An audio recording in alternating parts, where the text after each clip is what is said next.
Wala nang intro-intro, mahal na Pangulo. Alam mo, ayaw ko na sana mag-content ng ganito. Kasi imbis na mai-inlove sa akin si Ivana Alawi, baka ma-discourage pa siya sa sinasabi ko. Pero para sa mga mahihirap, isasakripisyo ko ang aking dangal at pagkatao. Kaya nananawagan ako sa'yo.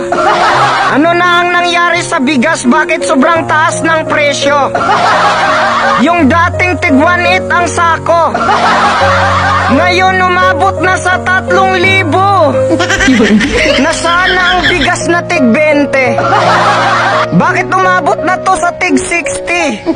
Hanggang pangarap na lang ba tayo, mahal na presidente? Paano ang pag-asa natin na umabante? Dadagdagan pa ng mga kabataan na ang aga magbitaw ng pante. Imbis tutulong magtanim ng palay, pero yung tinatanim nila mga lalaki. Patawad Rizal, kasi ang mga kabataan ngayon nakatambay na sa bilyaran. Kung gaano sila kagaling magtuhog ng tako, ganun din sila kagaling magtuhog ng kababaihan. Alam nyo, kapag patuloy tayong naniniwala at natatakot sa red button, hindi man tayo mamamatay sa gira at kanyon, pero mamamatay naman tayo sa presyo at gutom. Kaya BBM, simulan na natin ang WPS exploration. Kukunin na natin ang yamang dagat sa ating exclusive economic zone para mapababa natin ang mga bilihin ngayon. Hayaan natin magalit ang China at tayo ay water cannon. Para hindi tayo matakot, magpapa-escort na lang tayo sa ibang nation. Nakasulat sa ating kasaysayan na ipagtanggol mo ang lupa, yaman at karagatan. Pero ang sabi naman ng mga taga-Republic of Mindanao, binas pa ako, sabi nila, bakit mo ipaglaban ang tubig? Nakakain ba yan? Ipaano ang mga oil and gas na nandyan? Oo, hindi yan nakakain, pero nakakatulong yan sa pagbaba ng bilihin. Kaya imbis naman babatikos tayo, tulungan na lang natin si BBM.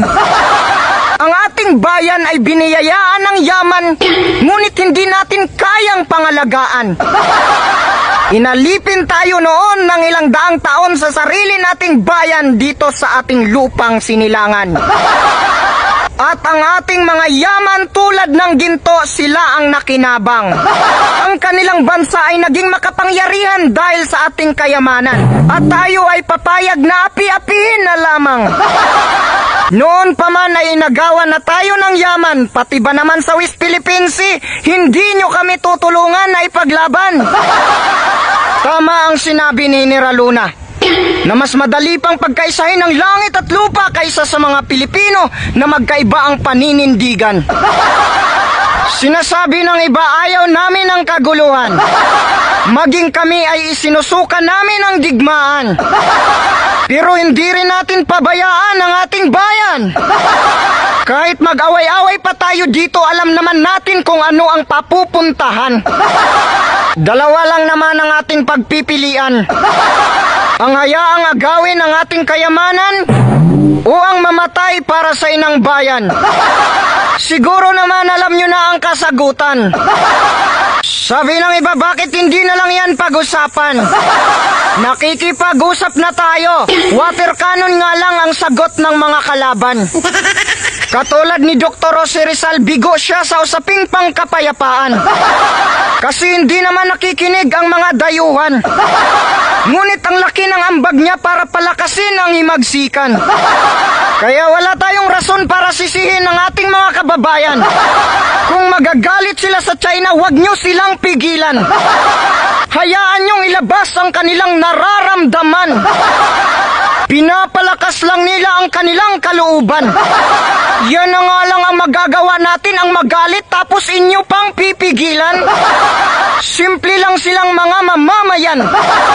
Ano man ang sabihin nila, hindi makakaapekto sa iniisip ng mga kalaban. Kapag nakikipag-usap tayo sa mga tsikwa ng Ingles, hirap nga nila maintindihan. Tapos kapag may mga vlogger na Tagalog na nagagalit sa China, sasabihin nyo na nagtapang-tapangan. Sasabihin nila, ay ito si ano, galito sa China, gusto na to ng giyera. Nagalit lang sa China, gusto na ng digmaan. Hindi ba pwede na pinapalakas niya lang ang loob ng ating mga kababayan? Sasabihin nila, ay si BBM nagpadala ng sundalo, gusto na to ng digmaan. At nagawa nyo pa kaming pagtawanan. Ngayon kayo naman ang gagawin kong katatawanan. Hindi ibig sabihin na kapag naghahanda, gusto na ng digmaan. Ikayo lang naman ang nagsasabi niyan. Paano kapag ayaw natin ng gira? Tapos yung China gusto ng gira kasi hindi natin binigay yung ating yaman. O ayaw namin ng gira tapos ginira pa rin tayo.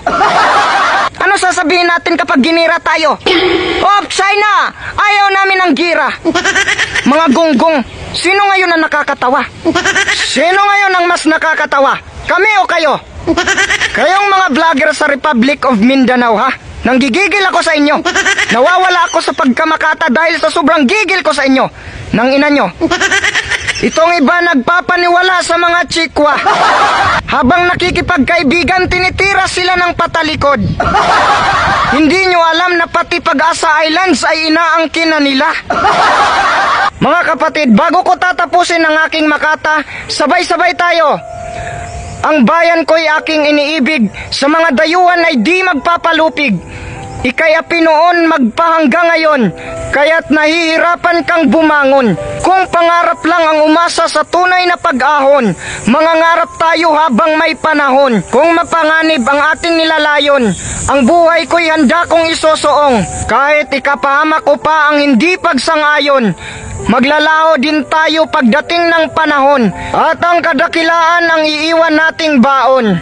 Ang bayan ko'y tanging ikaw, Pilipinas kong mahal, ang puso